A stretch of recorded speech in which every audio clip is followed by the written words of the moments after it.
Good afternoon to everyone. My name's Adam Hertzman. On behalf of the Jewish Federation of Greater Pittsburgh, I'd like to welcome you to this commemorative Torah study session. Today, we honor the lives lost and the people affected by the attack on three congregations, Dor Hadash, New Light, and Tree of Life Or L'Simcha, on October 27th, 2018, the 18th of Heshvan, 5779. Our Torah study today is dedicated in memory of the 11 people who perished on this day 2 years ago. Please rise if you are able as we recite their names. Joyce Feinberg, Idit Balcha Bat Abba Menachem Vehinka. Richard Godfried, Yosef Ben Chaim. Rose Mallinger, Razel Bat Avraham. Jerry Rabinowitz, Yehuda Ben Yechezkel Veselma. Cecil Rosenthal, Cecil Chaim Ben Eleazar. David Rosenthal, David Ben Eleazar. Bernice Simon, Bela Rachel Bat Moshe. Sylvan Simon, Zalman Shachna Ben Menachem Mendel. Daniel Stein, Daniel Avraham Ben Baruch. Melvin Wax, Moshe Gadol Ben Yosef, and Irving Younger, Yitzchak Chaim Ben Menachem. Zikronam Livracha, may their memories be a blessing. You may be seated. Please stay tuned at the end of this session for the Kaddish de Rabbanan. A few housekeeping items. Everyone is going to be muted for Rabbi Riemer's presentation. I would ask you to hold questions until the end, and Rabbi Riemer is going to give plenty of time for questions at the end. Just a note that this session is going to be recorded, and we will be recording just Rabbi Riemer's comments, so I want people to feel comfortable asking questions and talking openly. I now invite Rabbi Jonathan Perlman of New Light Congregation to introduce our scholar, Rabbi Jack Riemer. Rabbi Perlman? Thank you, Adam. First of all, I want to say it's just an honor to introduce a rabbi and a darshan and a Jewish leader that I have admired so much over the years. We've only met personally a couple times, but his words have reached me from the time that I was a rabbinical student into my first pulpits, and I can never put down the things that Rabbi Riemer writes about. In rabbinical school, we are given homiletics classes, and I was in debt to a lot of my homiletics teachers, but I also include Rabbi Riemer as one of my homiletics teachers as well. When I picked up his World of Holidays, he had so much what we call homo ledrush, material to take apart and to use stories, jokes,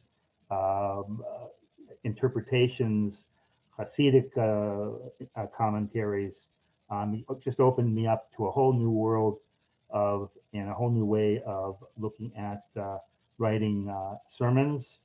And I continued to follow him when he opened his own company called Torah Fax, when faxes were, an innovative way of getting, a sermon, for the day.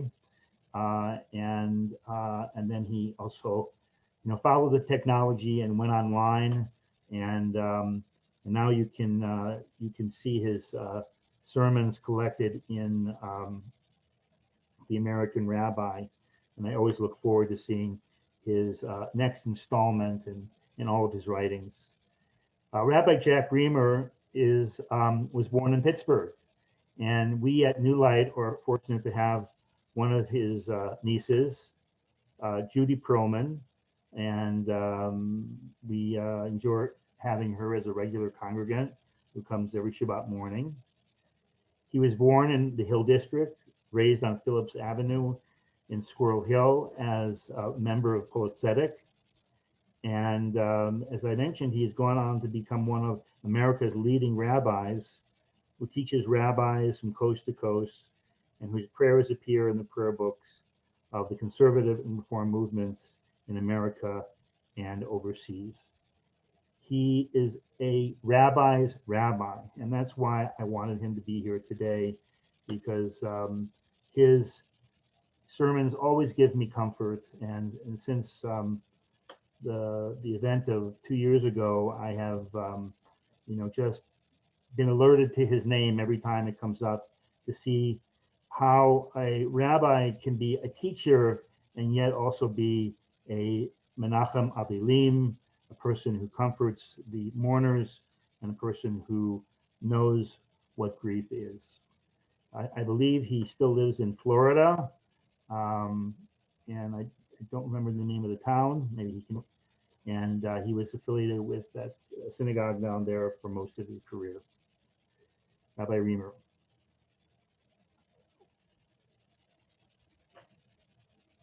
Sorry, just a minute. His son is going to unmute. Okay, there we go. Is that it? Thank you. Thank you, Rabbi Riemer. Okay. Shall I begin? Please. Thank you for that very generous introduction. I hope that everybody believes it, and I hope that I don't. I want to say two things before I begin. The first is that I am truly honored to be invited to give this talk. And the second is I feel reluctant and hesitant to give this talk. The reason why I'm delighted to be invited is because, as you just heard, I'm a Pittsburgher. I was born in the Hill District. Yes. I remember driving by the old Tree of Life Synagogue on Kraft Avenue when my parents would take us to Isley's to buy us ice cream. And from there, we moved to a house, as you heard, near Phillips and Shady, which is not so far from the present Tree of Life. I still have family that lives in Pittsburgh. I have a brother, Moshe, a niece, Judy, a nephew, Sandy, and a niece-in-law, Barb, who are each very special to me. And so this is kind of a virtual homecoming, and I thank you for inviting me. But the second thing I want to say is that I speak with some reluctance today, because the assignment that I have been given is to bring comfort to those who mourn for those 11 good people who were killed at the Tree of Life, the Dor Chadash, and the New Light 2 years ago today.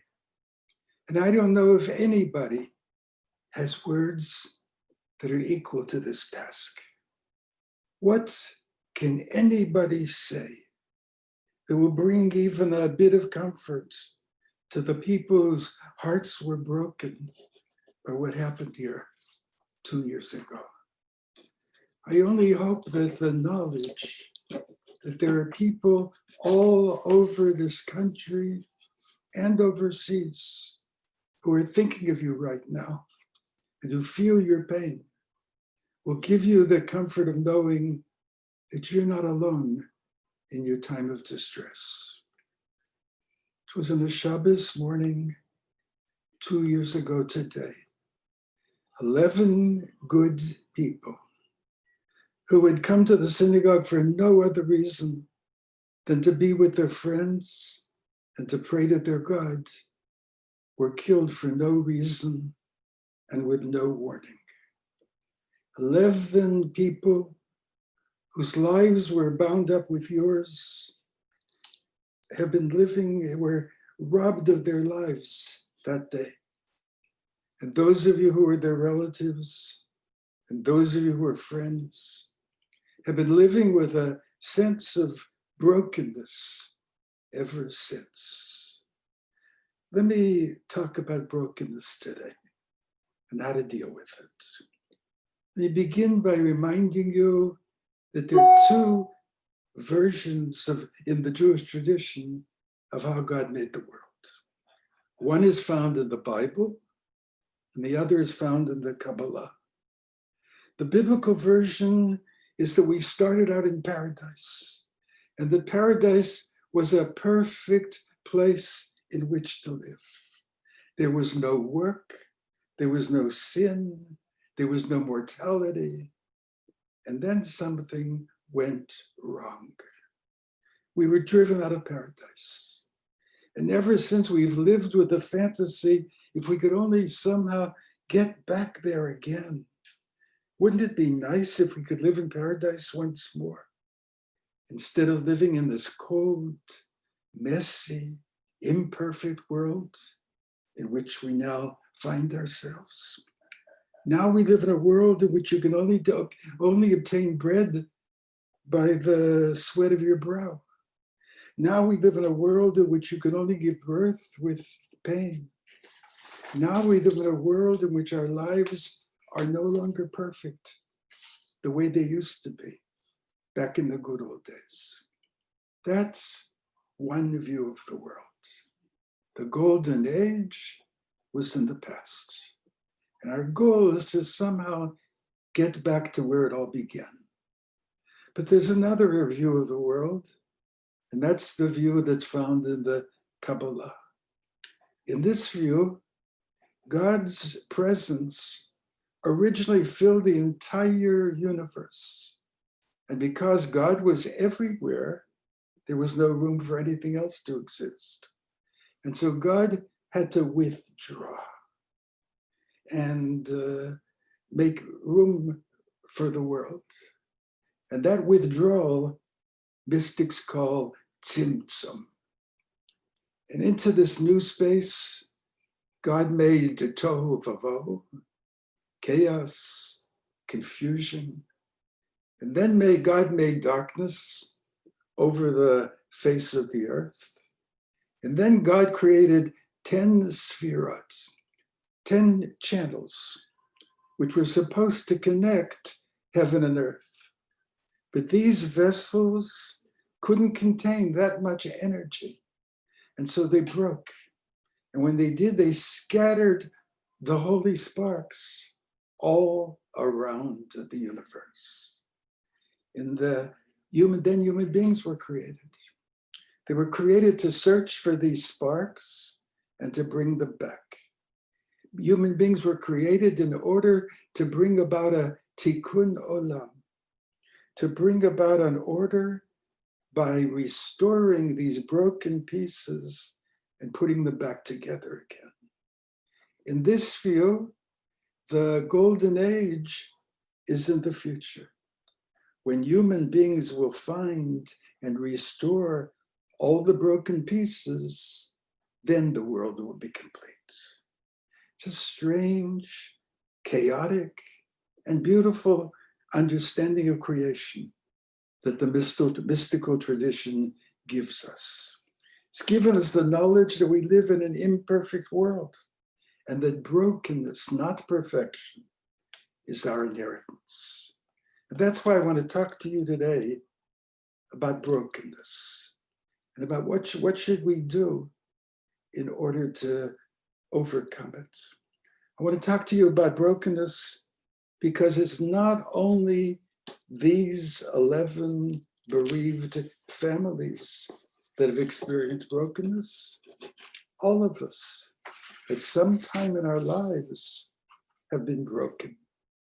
And therefore, all of us need to learn, what do you do when brokenness befalls you?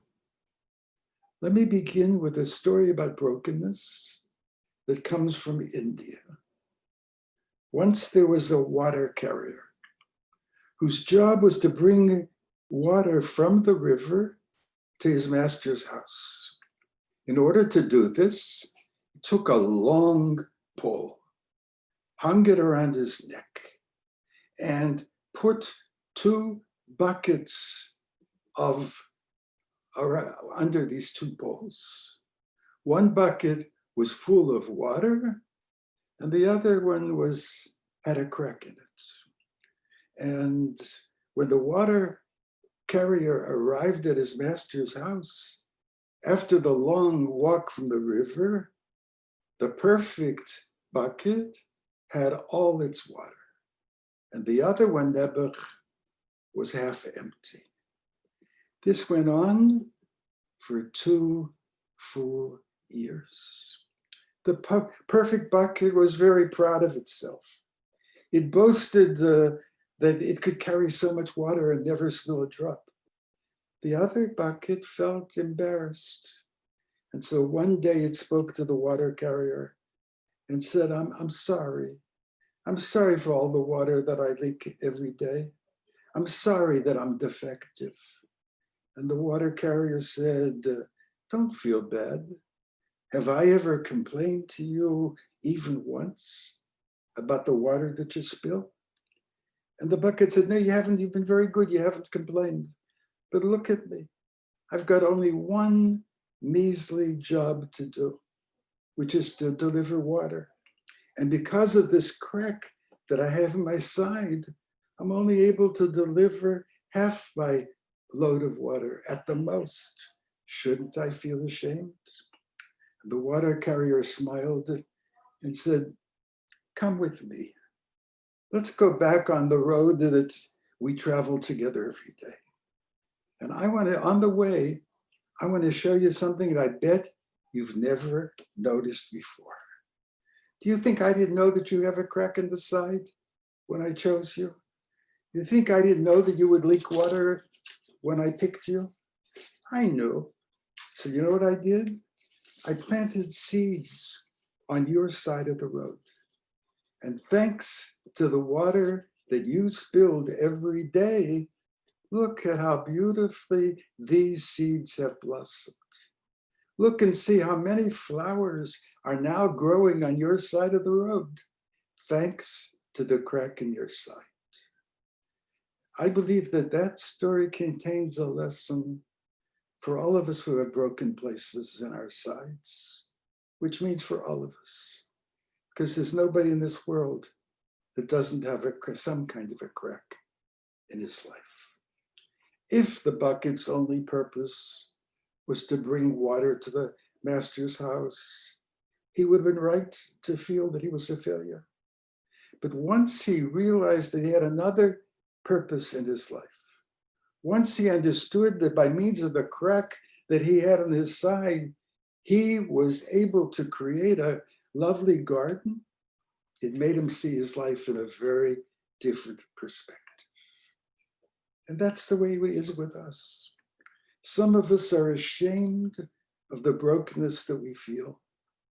And some of us eventually come to understand that this brokenness can be a blessing if only we look at it in the proper perspective.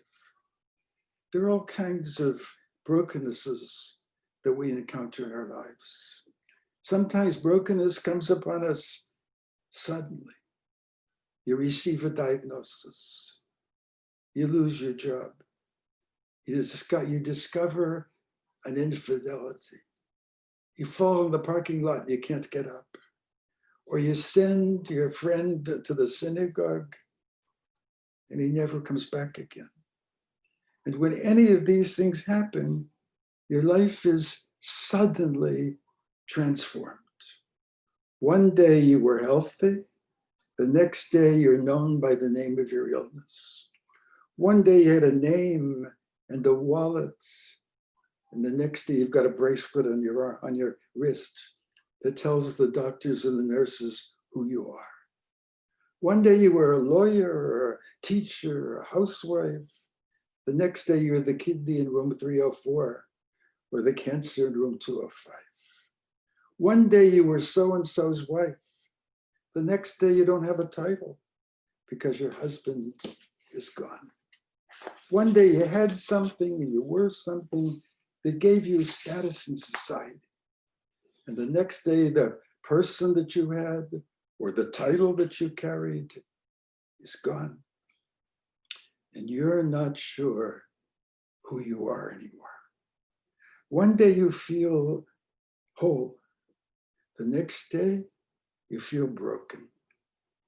The loss of who you once were, the loss of whom you once had, can make you feel very angry or cheated or abandoned. But it doesn't have to be that way. We read in the Psalms, Karov Adonai lechol korav, that God is close to the brokenhearted. And people can be close to you too when your heart breaks, but only on one condition.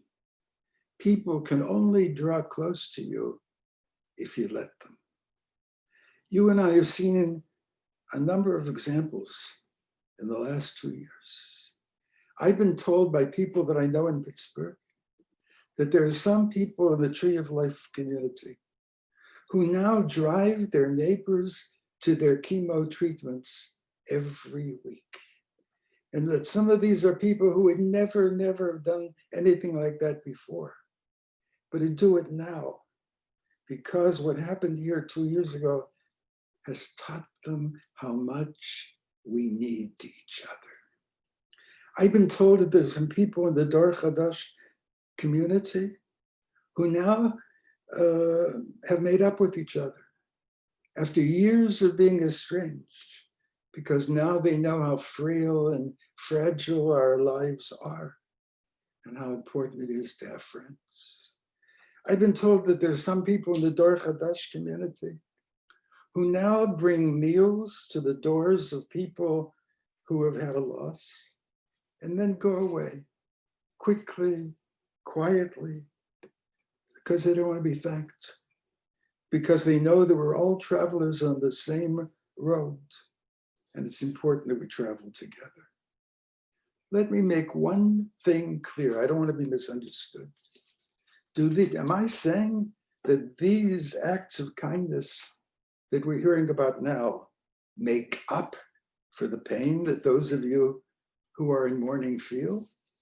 They don't, of course they don't. No way, no way. There's not one mourner here who wouldn't give back all of the acts of kindness that they've received in the last 2 years in a millisecond if they could have their loved ones back instead. I know that. And yet I believe that these acts of kindness that have been going on here in the last 2 years are a little bit of comfort. For they teach us that out of our own brokenness, there may come some healing. Rabbi Menachem Mendel Kotzk, who was a great Hasidic Rebbe, once said to his disciples, there is nothing in this world that is more whole than a broken heart. Because when your heart breaks, it lowers your pride and it reduces your defenses and it opens you up to the world. At least that's the way it's supposed to be. But the truth is that many of us don't feel so whole in the time of our brokenness. Instead, we feel sadness, helplessness, and even shame. For we live in a world in which we have been taught from childhood on to keep our brokenness hidden and to never tell anybody about our pain. If there's mental illness in your family, if there are financial problems, if there's somebody in your family who's struggling with addiction, or if there's a quarrel going on within your family, we have been trained to keep it hidden and never to let anybody else know about it. We've even been taught to speak about death in ways that disguise and deny it. So we say, my husband has passed away, as if he's only gone on a trip and he'll be back soon. Or we say, my wife is at rest, as if she's taking an afternoon nap instead of saying that she's been taken away. We use all kinds of euphemisms like this instead of calling death by its real name. We've been taught to paint over the cracks in our lives and not to reveal them to anybody. And as a result, we add loneliness and isolation to the pain that we already feel. Therefore, this is my advice to you, not only to the members of the 11 grieving families, but to all the rest of us whose hearts are broken, whether by this blow or some other one. My advice to you is open your hearts. Let your friends inside. Let them hug you, let them hear you. For if you do, they may bring a little bit of comfort into your life. And second advice, when you hear that other people are in distress, reach out to them and open your hearts and listen to them and hug them. For I don't think there's anybody else on earth who can empathize with their pain as much as those of you who are broken can. And if you do, your brokenness may bring a blessing to them, and it may even bring a blessing to you. Let me tell you a story that I heard this week from a good friend of mine who's a chaplain in a Jewish home of the aged. She says sometimes the nurses come to her and they say, I simply cannot get this patient to take her pills. I've yelled at her, I've argued with her, I've tried everything I can. She just won't listen. Would you try? And my friend says, when that happens, she uses one of two techniques to persuade a patient to take her pills. One works 20% of the time, and one works 70% of the time. Sometimes she says to the patient, please take your pills, because if you do, you'll feel better. That works sometimes. And sometimes she says to the patient, take your pills, please take your pills, because if you do, you'll give me the joy of doing a mitzvah, and you'll make me feel so happy when I see you feeling better. My friends, at this argument, do it because it'll make me feel better. Do it because it's a mitzvah. Works more often than not. And when I heard that story, it taught me two lessons. One is that if you're in a Jewish old age home, buried way down deep in the psyche of these old Jewish women is the word mitzvah, which they heard when they were children. And the other lesson is that they heard from childhood on, they're just supposed to help each other and make each other happy. That too is buried deep, deep, deep within their psyche. And so when they hear this concept, it cuts through the fog of dementia and it awakens a response. So this is my word of advice to everybody who's here and to everybody who's listening. Help somebody else. And if you do, it'll not only help them, it'll help you too. Let me finish by sharing with you one word of Torah. It's a word that I hope will help those of you who are broken to understand what you got to do now. And if you're ever going to recover from the blow that which you've been dealt. It's a lesson that I hope will bring comfort to the people whose pain we know about and to the people whose pain we don't know about. This word of Torah comes from near the beginning of the Torah. Torah says that Adam and Eve had two children, Cain and Abel. One was a farmer, the other was a shepherd. And both of them brought offerings to God. And God favored the gift of Abel over the gift of Cain. Why? I don't know. Torah doesn't say. Nobody else was there. Then the Torah says that Cain was depressed and felt rejected. And so God warned him that temptation is lying at the door. And if you're not careful, it's going to overwhelm you. Why did God say that? I don't know. Torah doesn't say. And then it says that Cain and Abel went out into the field one day, and that Cain lifted up a rock and he killed his brother. Why did he do it? I don't know. Torah doesn't say. But more important to me than all those questions, there's one more question.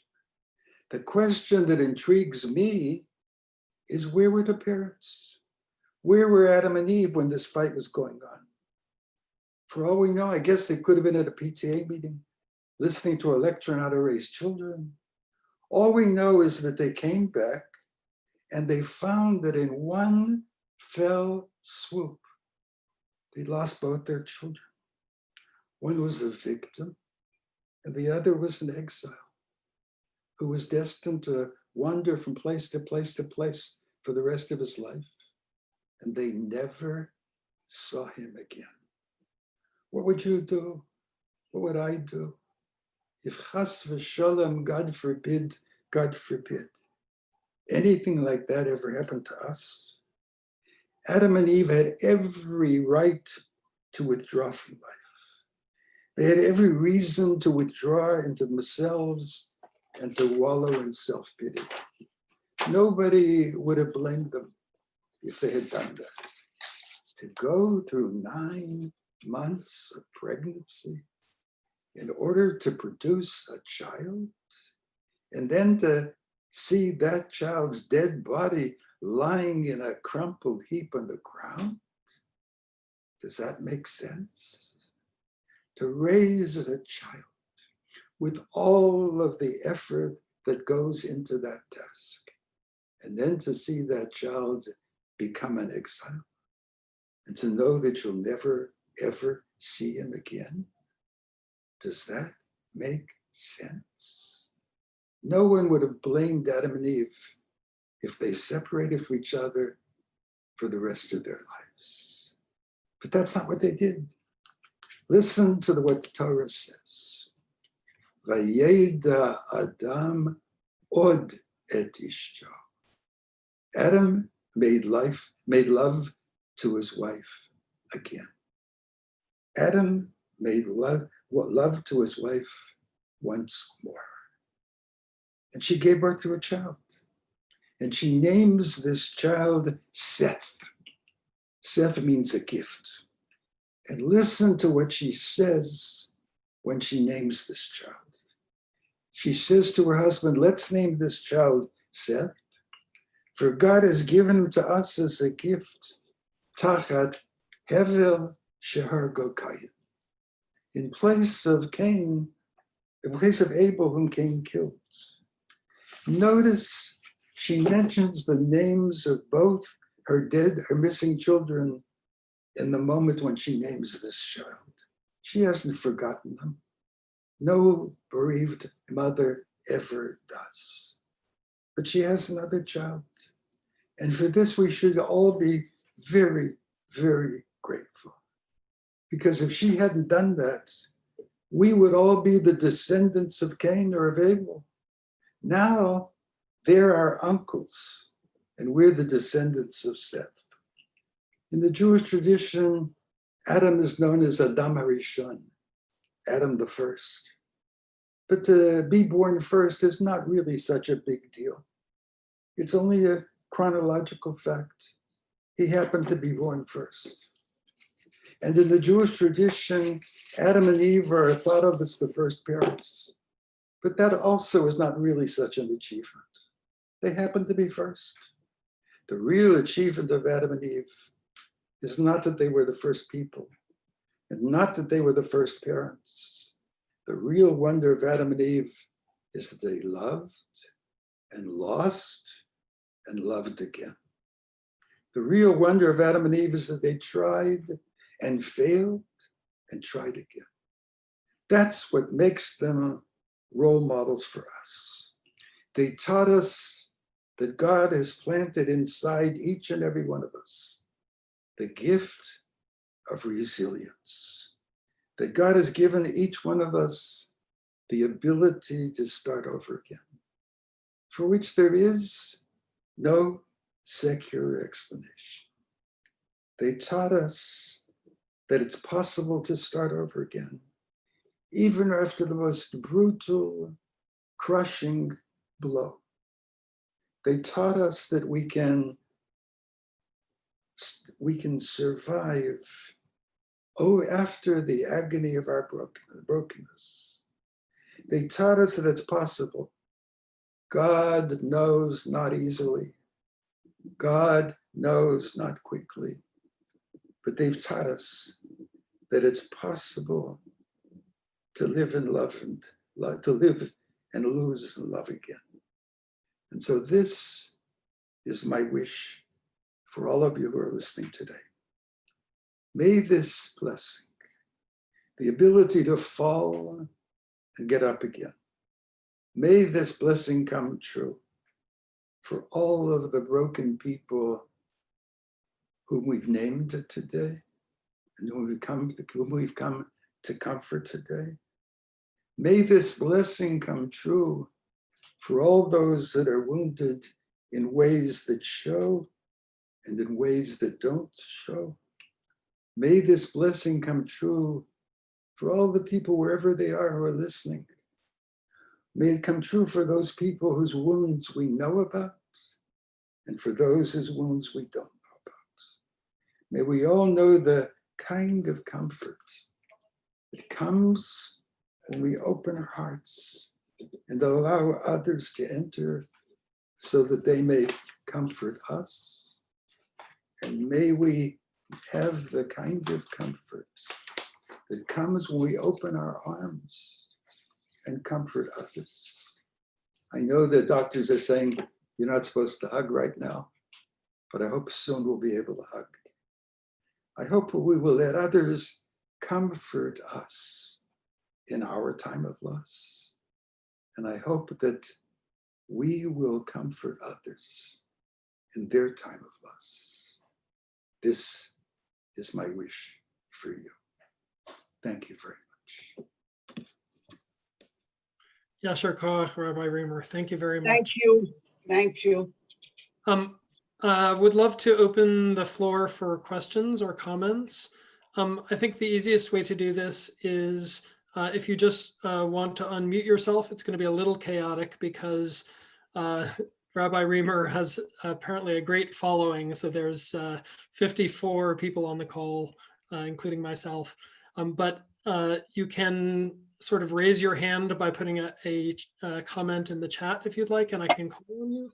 Or you can just simply unmute yourself and make a comment at this time if you're interested.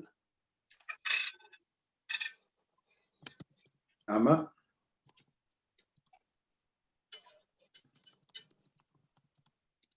Is there anybody who has comments or questions?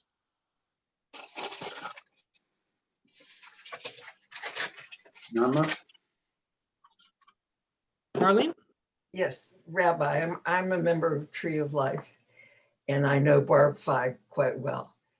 Rabbi, after 2 years, I cannot find it in my heart to forgive. What would you say about that? Is that, even though I've tried to open my heart and do everything I could, I don't think I'll ever forgive this act and the environment that, in my opinion, encouraged the act and the person who acted. I think that's a very good question. And I'm not sure that you have to forgive. Do you remember that case in Texas, I think it was? There was a church and somebody got in there pretending he was going to study with them, took out a gun and killed everybody. Remember what those people did? They ran to the courthouse And as the guy was being brought in for his first hearing, they all yelled out, "We forgive you, we forgive you, we forgive you." I think there's something unnatural about that.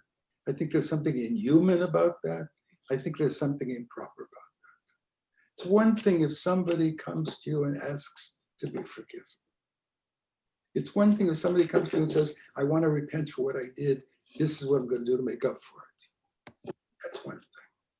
But do what that man did ruthlessly to innocent people. There's only one possible out. I hear, I don't know. Rumor is that his lawyer is going to plead insanity. Probably get sentenced to life in an insane asylum. And maybe, I don't know, maybe that's better than a life in prison. But I don't think I'm glad I'm not in that jury. And I don't know if I'm a doctor enough to know how to judge insanity. And I don't know if it's our job to forgive him. I'll tell you one story about my teacher, Dr. Heschel. He once spoke at a conference of top businessmen. I think he spoke on Jewish-Christian relations. When he finished, some arrogant person said, "I got a question. Why are you Jews always talking about the 6 million? Why don't you get over it already? Why don't you forget about it already?" Dr. Heschel winced. He said, "You know, for 2,000 years now, we Jews have been suffering because of the death of one person whom they accuse us inaccurately of having killed. Why don't you get over it already? Why don't you forget about it?" And the second thing he said, "It is not my place to forgive. I wasn't there. They didn't do anything to me. While this was going on, I was in a nice study in Cincinnati in the Hebrew College. You want a forgiveness? Go ask the 6 million to forgive you. Don't ask me." And that's my answer to you, Nama. I don't know that we have to forgive them. I don't know if we can forgive them. Let me say one word more. There are two versions, I'm not sure which one is right, maybe both, of what this man did before he went into the synagogue. He spoke into his telephone. Evidently, the police were able to find what he said. One version is, "I'm going to get you guys because you let Hayas meet in your synagogue, and Hayas helps immigrants." Yeah, it's true. And that's no disgrace, that's an honor. Jews care for their immigrants, and Jews care for other immigrants. But the second version, and I can't say with total accuracy, I don't know for sure that this is true, is that he read from the New Testament. He read from the book of John, which says some very, very unfortunate things about Jews. Calls the Jews of that time a den of vipers and so on. And when he finished reading it, he closed the Bible, took his machine gun, and why somebody who's not in the army can have a machine gun, I don't know, and went in and started killing people. If that's true, and if I were a Christian, I would be mortified that my Bible was dishonored and disgraced and defamed by being used in such a way as an excuse for hatred. My Bible is supposed to teach love your neighbor as yourself. And it was used as an excuse, as a rationalization for murdering people. If I were a Christian minister, I would take off from anything and everything I'm doing for 2 years and study and figure out how can I teach the New Testament without desecrating it and without causing anti-Semitism. What he did was as much a libel and a disgrace and a defamation of Christianity as anything else. I hope that answers your question. Anybody else? Rabbi, we have a question, I guess, about the modern idea of punishment in Judaism. I want to just preface this, by the way, by saying we try in these sessions to take a very victim-centered approach. And I know some of these discussions can be very traumatic for people. So please, if you feel the need to drop off of the call because something affects you, don't hesitate to do so. It won't offend anybody.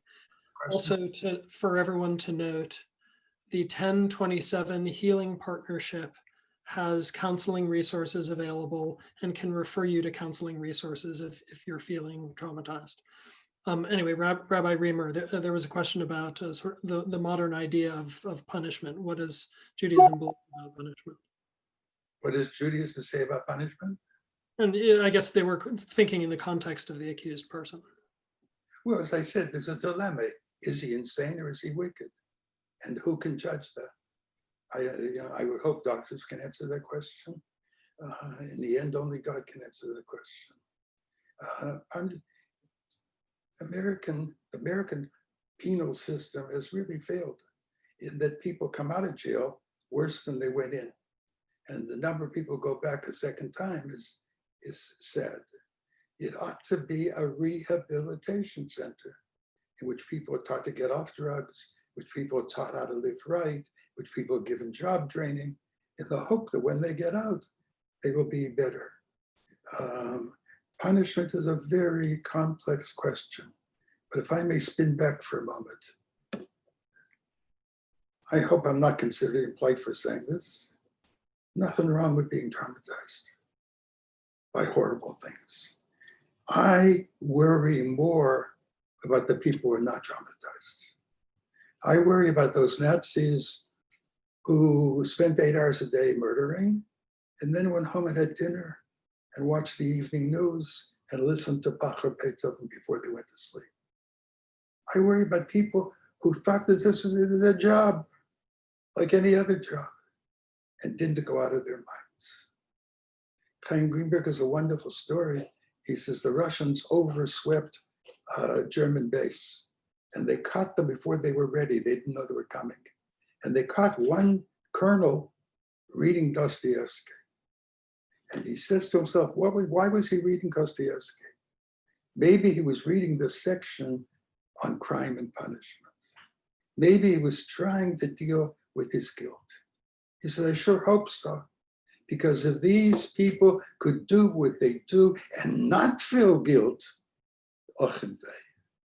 if people can murder 8 hours a day for a living and then go home and play with their kids and they eat a good meal and hold the meal down and listen to music, in what was thought to be the most civilized country in Middle Europe, some of whose leaders had PhDs, then we got to worry. So my answer is that nothing wrong with being traumatized. I worry about the people who are not traumatized. They need counseling. They need help, even more than the people that do. I hope that answers your question. Thank you. Other questions or comments?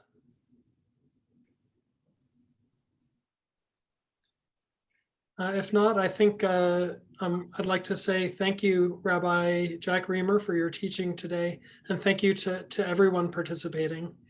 We'd like to close with the Kaddish de Rabbanan, and I'd like to invite Rabbi Jonathan Perlman to read the Kaddish de Rabbanan in memory of the New Light congregants who were murdered, Richard Gottfried, Daniel Stein, and Melvin Wax, Zichronam Livracha. A link to a text for the Kaddish de Rabbanan is in the chat, and I leave it to Rabbi Perlman.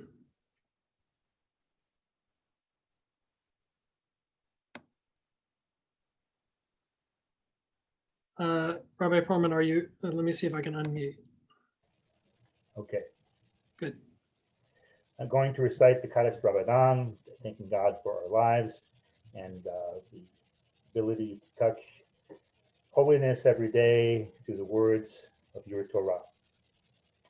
Yitkadal v'yitkadash shemei Rabba, v'yamad yivrach v'yitei v'yamlech malchutei, v'chayechon v'yomechon u'chayei l'chol beit Yisrael, v'agalal zman kariv yimru amen. Yehei shmei Rabba mevorach, le'olam omeo maya. Yiparach v'yishtabach, V'yifa'ar, v'yitruman, v'yitnaseh, v'yitadar, v'yitaleh, v'yitalal, shemei d'kudisha b'richu. Le'elam min kol birchata v'shirata, tishbechata v'nechemata, v'miram b'yama v'yimru amen, al Yisrael v'al Rabbanan, v'al Tamidehon, v'al kol Tamidehon, v'kol manda askim be'raita, di be'tzra hadein v'di b'chol atar v'yatar. Yehi lehon lechon l'shlam ha'rabam, pina v'chista, v'rachavim v'chayim, arichim mizunei ribichei, ufukadam mikadam avohon v'bishumaya, v'ara v'yimru amen. Yehi shlam ha'rabam min shemaya, v'chaim tolim aleinu, v'akol Yisrael v'yimru amen. Oseh shalom b'mromav, u'barachamav yaseh shalom, aleinu v'akol Yisrael v'yimru amen. Thank you, Rabbi Perlman, and thank you again, Rabbi Riemer. This concludes our Torah study session, and thank you all for joining.